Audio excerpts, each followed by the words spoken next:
This video is brought to you by Hydrohort. We have been developing fertilizers under the EZ-gro brand and assisting growers for over 40 years. The cornerstone of our work has been assisting growers by educating them on the importance of their water quality and how it impacts their success with their fertility program. Establishing and maintaining proper fertility levels with your indoor growing begins with the selection of the correct fertilizer for your specific plant. Next is understanding the quality of water that you are using. While there are several factors to consider in understanding the quality of your water, this presentation will focus on water alkalinity and pH. It is necessary to understand the relationship between water quality and plant nutrition to establish a successful fertility program for all your indoor growing. Water can and does contribute to the nutrient supply of your plants, as it inherently contains nutrients. Therefore, it is imperative that you know its alkalinity level. Alkalinity, especially the identity and concentration of soluble ions, has a dramatic effect on subsequent plant growth. Just as you research to find the best fertilizer for your plants, you should also test to make sure you have the best water for your indoor growing. This can easily be determined by a simple test. The reason this presentation focuses on water pH and water alkalinity is that water alkalinity can have the biggest impact on your houseplants. Alkalinity is not the same as water pH. The two measurements are completely different. Therefore, you cannot test water alkalinity with a pH tester. It must be tested with a water alkalinity tester.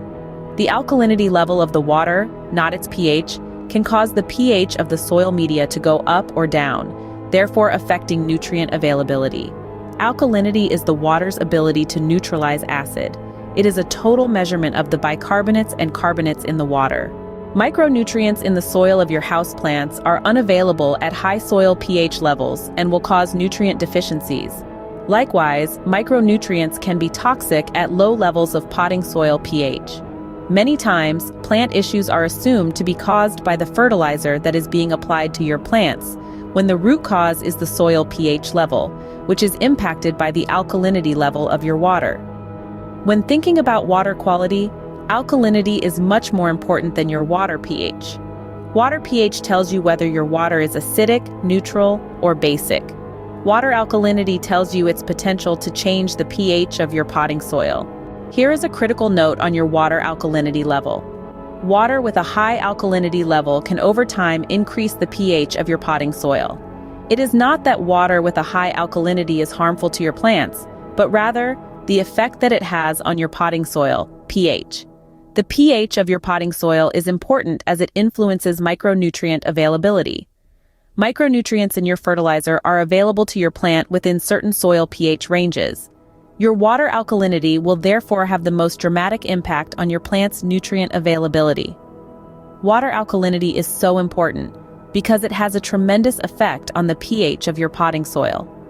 And like the pH of the soil in the field, the pH of the potting soil in your houseplants influences the availability of several plant micronutrients. Water with a high alkalinity increases the pH of the potting soil and reduces the availability of several minor elements such as manganese, iron, zinc, boron, and copper.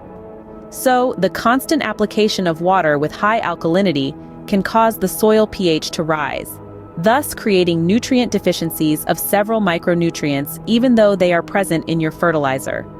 They are there but not available to your plants due to the high pH of your potting soil. Low alkalinity can also have an adverse effect on the soil media. It can cause the pH of the potting soil to decrease. The problem with low potting soil pH levels is it can cause nutrient toxicities of certain micronutrients. Now that you know what alkalinity is and the impact that it can have on your houseplants, how much alkalinity is acceptable and how much is too much? That depends on the cultivar being grown and the container size. Different plants can tolerate different levels of alkalinity.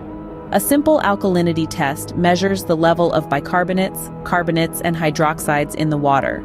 Test results are generally expressed as parts per million of calcium carbonates. The desirable range of alkalinity is between 30 and 60 parts per million for most plants. Also, the size of the pot factors into what levels are acceptable. The larger the pot, the greater the alkalinity the plant can tolerate. The smaller the pot, the less alkalinity the plant can tolerate. It is important to note that a water test should always include both a pH and alkalinity test. A pH test is not an indication of alkalinity. Water with high alkalinity always has a pH value of 7 or above, but water with high pH doesn't always have high alkalinity. This understanding is important because it is your water alkalinity and not pH that causes the most significant effects on the pH of the soil. And it is soil pH that impacts your plant nutrition the most. In summary, the main problem that arises with water that has a high alkalinity level is that your water will raise the pH of your plant's potting soil. If it is too high, then nutrient deficiencies will occur if it is above the ideal range for nutrient solubility. To learn more about water quality and its impact on your indoor garden, visit hydrohort.net and click on ebooks to get our free ebook. Let Hydrohort and EZ-gro be your partner in nurturing your indoor garden to its full potential.